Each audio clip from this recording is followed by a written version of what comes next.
Cybercrime is on the rise, but as the cyber criminals become more astute, local law enforcement throughout Washington and Frederick counties are finding ways to reduce computer crimes. Welcome to Headline News. Mark Pennington is commander of the Criminal Investigation Department for the Frederick PD. He says without Moose International and the Safe Surfing Foundation, this new technology would not be available.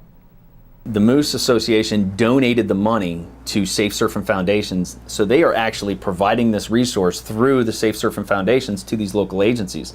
We're very thankful for their contribution in this. We wouldn't have this resource if it wasn't for the Moose and Safe Surfing. So we were contacted by them, offered this resource, this very extensive resource, we believe. I mean, we're talking this is thousands of dollars of computer equipment that was donated to the agency with the purpose of us using it not only to combat maybe cyberbullying, internet predators, but also to help us with our computer crimes, our computer forensic section that we're trying to establish here in Frederick.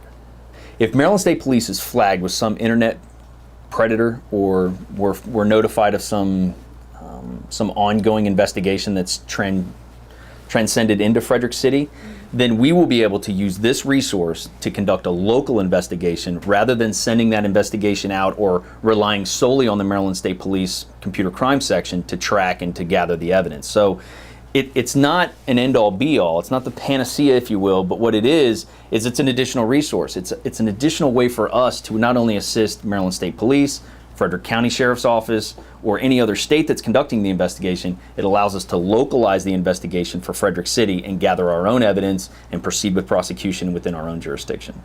So how does this new technology assist in fighting cybercrime? And if we are notified of some type of cyberbullying that is coming into a criminal aspect of it, we would then assign it to a detective. That detective would meet with the victim, meet with the complainant, and would gather that data or that information.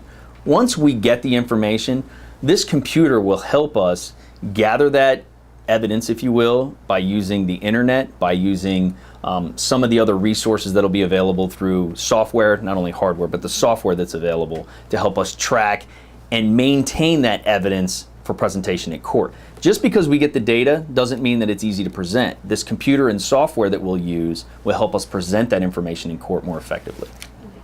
Pennington admits that crime has hit the technology highway and that criminals in many cases no longer leave a paper trail. Us being able to extrapolate that data out of that electronic device and use it in court, we have to have specially trained detectives and forensic people to actually pull the data. So that's the direction we're moving in. It's no longer a paper trail. Most of it is an electronic trail. That electronic trail has to be identified, tracked, downloaded, and then used in prosecution. So we need specially trained detectives and crime scene technicians to do that. Chris Newcomer knows firsthand how this technology can save both time and effort. As detectives bring in evidence or information from a suspect's computer, I will be in charge of processing all the data. Once I process it, I'll be able to basically give a report to the detective. So I'll be doing all of the processing of the evidence so they can focus more on ongoing cases and not have to worry with as much as the computer side of the investigation. Okay. Basically, Comp in a Box will help us. It is a high-end PC. This is a PC that you normally can't get in a store. Basically, what it'll allow me to do is it'll allow me to bring in the evidence and process it. And when I process stuff, it's very, very intensive whenever it's doing its processing. So on a normal PC that you would have at your house, it would probably take 2-3 days to process the information that we'll be able to process in hours with this PC. So it'll help speed up our investigations. Pennington has this advice for parents on how to keep your children safe while they're surfing the World Wide Web. I guess what I would say for parents and kind of some advice to them as a parent of 3 small boys, you have to really be involved in their life. You have to be involved in what they're doing, not only socially with their friends, but you really have to get involved in what they're doing online. This generation is reaching out with more text message, more instant messaging, Facebook, all of these different social media sites. Parents have to be involved. They have to question, hey, who is this individual that you're talking to? Why did you get an email at 3 o'clock in the morning from somebody on the East Coast or on the West Coast or wherever you're located? They have to be more involved electronically with what their children are doing. You know, and it's difficult. The older we get, we start to lose connection some of the times with what the electronic age is doing, the new iPads, the things that are available. But you have to ask your children, you have to be involved. I think that's the biggest deterrence, or being able to protect your child. You have to be involved. I think the biggest part of this computer in battling internet crimes is not only having the resource, but getting our personnel properly trained and having that, you know, people are your biggest resource, and having our people available and able to do what needs to be done on this computer is the team is what's going to work for us.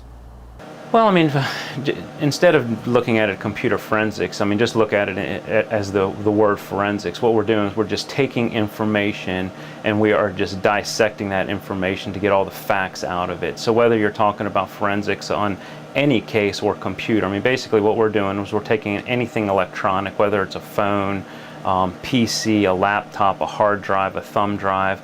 We're basically, all we're going to do is we're going to just take that evidence and we're just going to break it down to its simplest form, pull any factual information off of it that we'll be able to use for the case.